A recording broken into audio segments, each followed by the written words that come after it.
There is no gainsaying that the oil and gas sector is the bane of the Nigerian society, fueling our industries, driving our economic growth and stability. However crucial that sector is, it is still quite plagued with a plethora of challenges. These challenges have formed conversations that birthed the annual PENGASSAN Energy and Labour Summit. This year's summit will be focusing on the future of the oil and gas sector in Nigeria. Welcome to TUC Half Hour, sponsored by the Trade Union Congress of Nigeria. On this episode of TUC Half Hour, we'll be highlighting activities and conversations that formed the first day of PEALS, that's the PENGASSAN Energy and Labour Summit. I am Faiz Osui. Before I bring you the rest of the program, here is this week's trivia question. What year was the first edition of the PENGASSAN Energy and Labour Summit held? You'll of course find out the answer to that before I wrap up the program. TUC Half Hour will continue right after this break.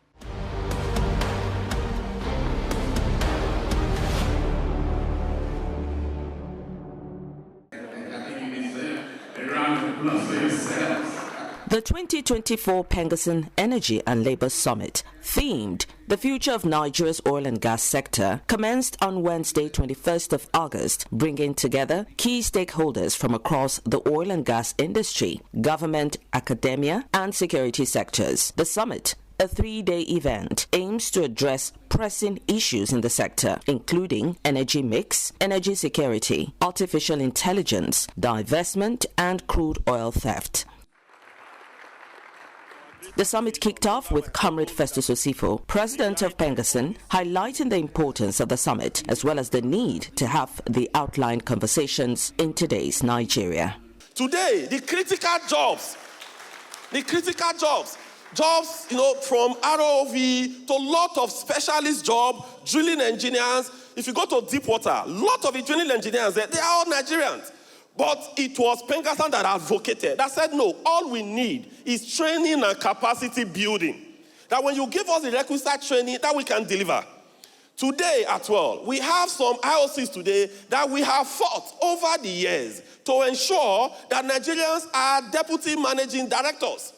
In some of the IOCs, Nigerians could not be a CFO. In fact, I will use the company I have worked for example, Total Energies. At a time, they told us that no, that Nigerians cannot be CFO. That because the accounting, we now ask them, what is the complexity in the accounting that is in oil and gas? So we fought for it. And at the end, we brought Nigerians are there now. But the challenges are these. The challenges are these, Honorable Minister, and we must state it exactly the way it is. One is that most of this divestment, the challenges we have is that when these our Nigerians come on board, they dehumanize Nigerians. When these Nigerians come on board, they do everything possible. I could tell you, there is a particular company today. It took 11 years for us to start discussing a CBA. 11 years. And I will call them out. ND Western. 11 years. It is now that we are discussing CBA on ND Western. But in the IOCs, every year we discuss CBA and we put CBA in place. So now for them to even do what is needful, it's a problem. Before we go on strike in PENGASSAN, Honorable Minister, I think you know very well, we are extremely responsive. We lots of engagements. It is when this engagement fails that we would now say, okay, we won't.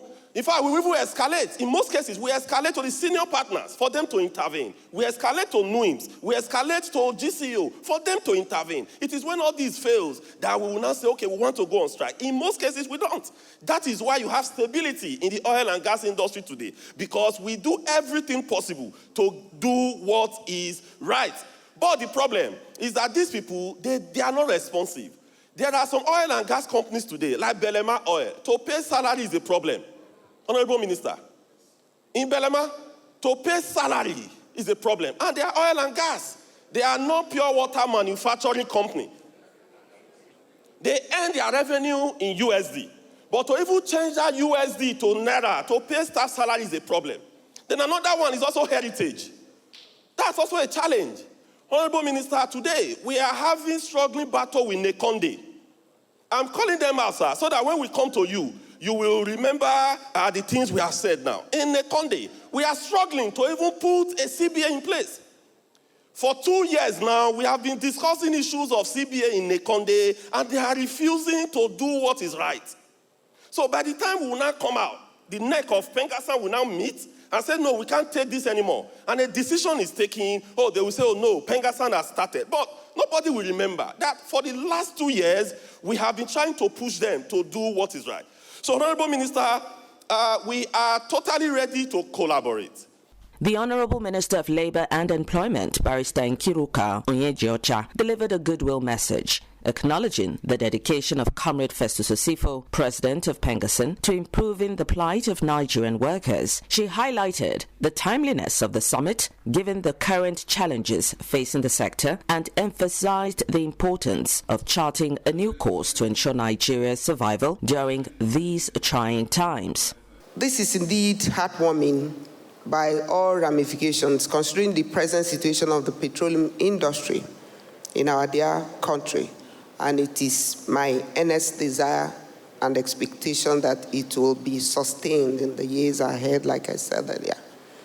The event, therefore, becomes very historic and timely, as it will provide the needed platform for the invited professionals, policymakers and stakeholders in the petroleum sector to deliberate on the present and future of our nation's oil and gas industry, focusing on energy mix, security, divestment, and the menace of crude oil theft, as captured by the theme of this year's summit, with a view to providing access to cheaper energy, which has become essential to the functioning of modern economies today, and also suggesting always and means to curb the nefarious activities of oil thieves, amongst others.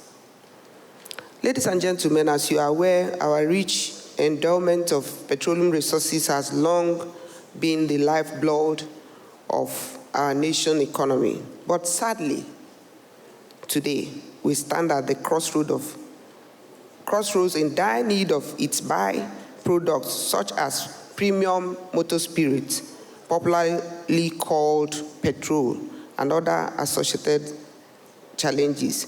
It is therefore imperative that we come together to chart a new course if our country must overcome these challenges by identifying the nexus between national security and availability of natural resources for energy consumption of our people. Honorable Heineken Lukbobiri, Minister of State for Petroleum Resources, Oil, echoed similar sentiments, underscoring the strategic importance of this year's theme. He stressed the need for collaboration between the government and labor to tackle energy poverty and guarantee energy security for industrial growth. Energy poverty. To achieve energy security, Nigeria must play a crucial role in salvaging the West African region, Lukbobiri stated. Oil business has become competitive. All African countries are now having discovered oil. And so Nigeria doesn't occupy that position of a monopoly that, we were the only big boys who had oil. Now every country has oil, have discoveries. And so our fiscals, our legal regimes, everything must be globally competitive. And we have been able to show that our fiscal regimes, our regulatory framework is stable. Our royalty regimes are, globally competitive. We've been able to show that. And that is why, as minister, I play host to different, investors who are coming into the country, from the IOCs to new global investors who are coming into Nigeria with a view to investing billions of dollars. And so please, just give us a little more time. You will see these investments, coming in. And unless we work together, no matter how ingenious our policies may be, we will not be able to succeed, as a country. And so for you to attain energy, security, we must work together. And that is why labor plays a critical role. And it's my conviction that at the end of this 3 days, summit here, you, the experts, will be able to give us, the silver bullet to be able to achieve, energy security, in Nigeria. He also highlighted the significance of increasing production to support the mainstream and downstream sectors, attract investment, and combat oil theft. We're here to partner with PENGASSAN. We're here to restate our commitment, to supporting, local refining, which is the way to go. We want a situation where we can build capacity for local refining so that we save the dollars that we use to import, PMS and other products into Nigeria. We're also interested to note that unless you refine, you are getting very little of the value of the crude oil. I was talking to some people from UAE, and they said, look, they did a study, and they discovered that if you refine your products, you get 18 times value addition than when you import the raw crude. This is somebody who was talking to me from UAE. They said, look, at a point in time, they were also exporting, the raw crude. But they decided that, look, when they refine, the byproducts they get gives them 18 more times value addition. And I believe that Nigeria, as we pride ourselves as the giant of Africa, must do whatever we can in 2024. By the end of this summit, by Friday, let us get that silver bullet to be able to ensure that we not only ramp up production, but we'll come up with clear solutions to how we can ramp up production. The National Security Advisor, Malam Nuhu Ribadu, represented by Major General P.P. Mala, Director of Defense Affairs at the Office of the NSA, addressed the balance between artificial intelligence and its role in combating crude oil theft. He emphasized the need for advanced technology to safeguard Nigeria's energy resources. The energy sector holds a great potentials and promises for our dear country. The sector accounts for a significant portion of Nigerian export and revenue of the federal government. These encapsulate the significance of the sector to the national development and economic well-being of the nation. The opportunities abound for Nigeria from the energy sector are even more profound as the world transitions towards cleaner energy. This makes it imperative for our country to strike the right balance between harnessing our vast hydrocarbons and embracing renewable energy as a pathway for enhancing Nigeria's energy security.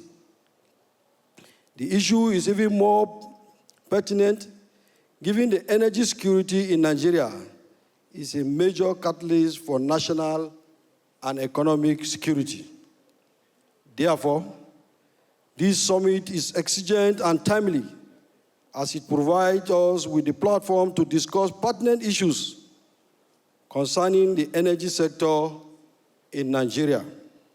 In his remarks, Malam Kolo Kyari, Group CEO of NNPC, represented by Mrs. Folashade Christiana Adekeye, the Managing Director of NNPC Property Limited, spoke on the complexities of the energy sector and the importance of collaboration in achieving energy security. He stressed that energy security is the cornerstone of the economic growth and called for a framework to guide divestment processes and bring transparency to the sector. Energy security is a cornerstone of economic growth, and Nigeria's abundant petroleum resources represent an opportunity to ensure availability, access, and sustainability. Although there had been various macroeconomic challenges bedeviling our capacity as a nation in tapping these enormous resources, our strides to discover and produce more oil wells, increase our daily production quota, are already yielding positive results. Our commitment to clean energy and expanding the country's revenue base from the sector saw us massively investing in gas production and marketing.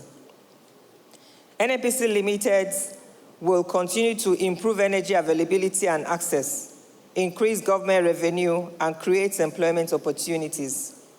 We also continue to support economic growth and development in the country. The company has adopted strategic initiatives to achieve the mandate of energy security for our great country.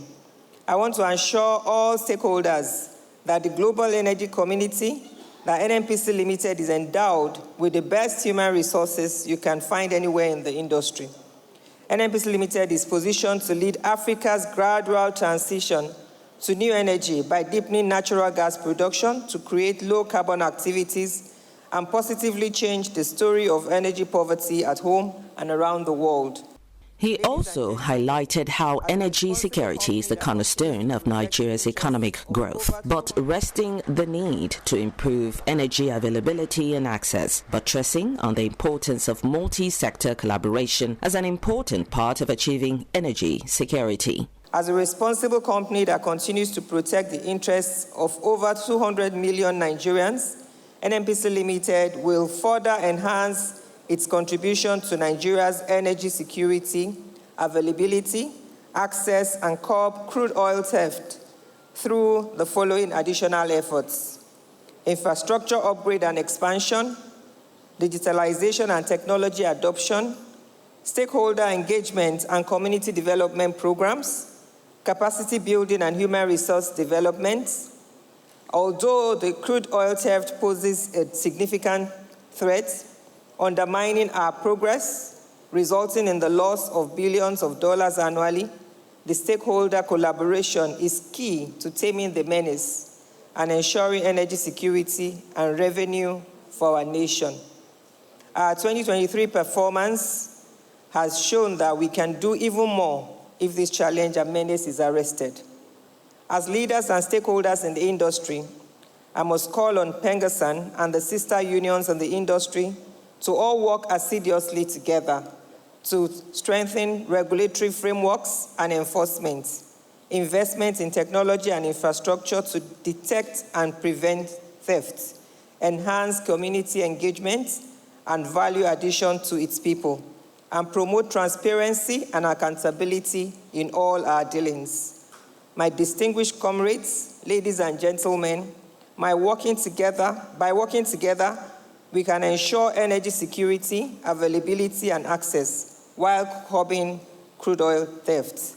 Let's collaborate to build a sustainable energy future for Nigeria. Energy for today, energy for tomorrow. Solidarity. The Director General of the Energy Commission of Nigeria, represented by Dr. Mustapha Abdullahi, presented a comprehensive analysis of Nigeria's energy sector. His presentation highlighted the current state of energy access, the factors shaping it, and the roles of various sectors, agencies, and individuals in achieving energy security, availability, and access. International oil companies, IOC, have begun to divest from Nigeria's upstream sector, a trend driven by a combination of global energy transition goals, financial prudence, portfolio rationalization, and the evolving regulatory environment. These divestments have sparked discussion across boardrooms, communities, and policy corridors, raising critical questions about the future of the oil industry. On one hand, divestment can be viewed as an inevitable consequence of the global shift towards cleaner energy sources. IOCs, like many global businesses, are aligning their portfolios with environmental, social, and governance criteria, which increasingly prioritize low-carbon assets. This is a reality that we, as a nation, must not only acknowledge, but also proactively engage with. However, it is essential to recognize that these divestments also present both risks and opportunities for Nigeria. The divestment of IOC could lead to a reduction in foreign direct investment, technical expertise, and potentially a short-term dip in production level. These are legitimate concerns that must be addressed to ensure that our industry remains robust and resilient. We at the Commission remain steadfast to the commitment of engaging this divestment by fostering a conducive regulatory environment that promotes investment, fosters innovation, and ensures the responsible stewardship of our national resources for the benefit of the current and future generations. It is our belief that divestment opens space for indigenous companies to step in and fill the void. This is an opportunity to deepen our local content, foster the growth of homegrown expertise, and retain a larger share of the value created within our borders. Given a slide presentation on meeting the expectation of citizens, the Director, Renewable Energy and Energy Management at the Energy Commission of Nigeria, Sulu Bolaji Fulani, gave an analytical breakdown of the energy sector, consumption rate, and institutional framework for energy access. Speaking on the sector's current state of play, he broke down factors that have shaped the current state of the energy sector, as well as ways that energy security, access and availability can be achieved. As a commission, our considerations and deliberation in pushing all the above is the recognition of Nigeria's pivotal role in the global energy market. With vast oil and gas reserves and with enormous untapped potential, Nigeria stands poised to capitalize on growing the upstream petroleum sector and transition towards a more sustainable energy future. However, we must take concerted action now and ensure that all factors to leverage our strengths for energy security and economic development are in alignment.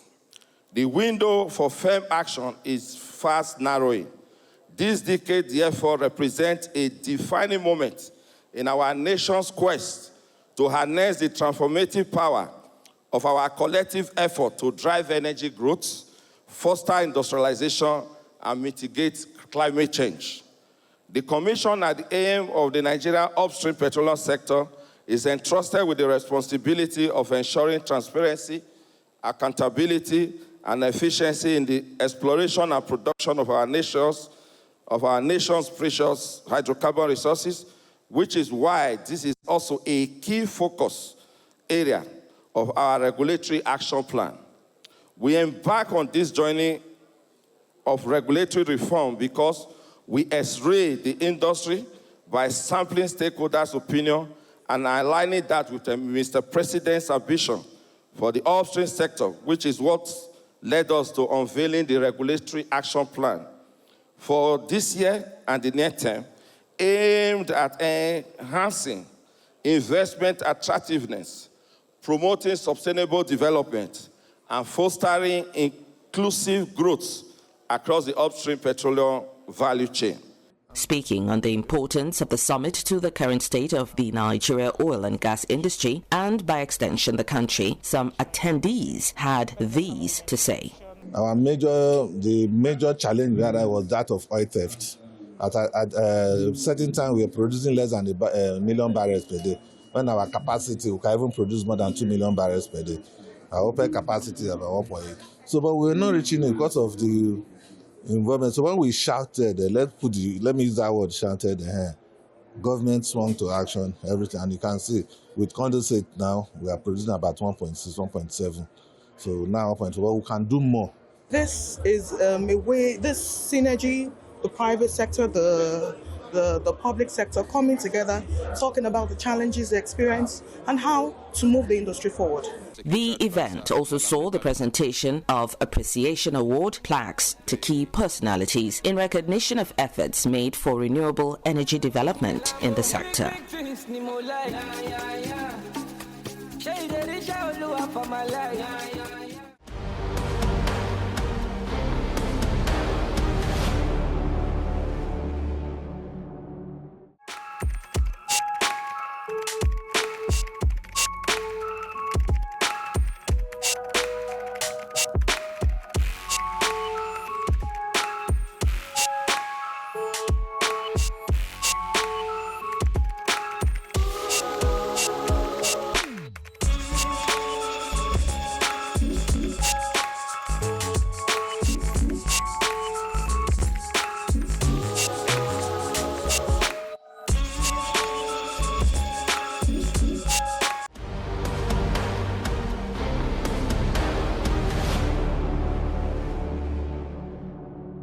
And that's it for the first day of PENGASSAN Energy and Labour Summit. Conversations have been had by key players in and around the sector. Thank you so much for joining. Do not forget to follow TUC Half Hour on all social media platforms using the handles displayed on your screen. Before I wrap up, here's the answer to this week's trivia question. The first edition of the PENGASSAN Energy and Labour Summit was held in 2022. Thank you again. I'm Faiz Osui. See you next week. Bye-bye.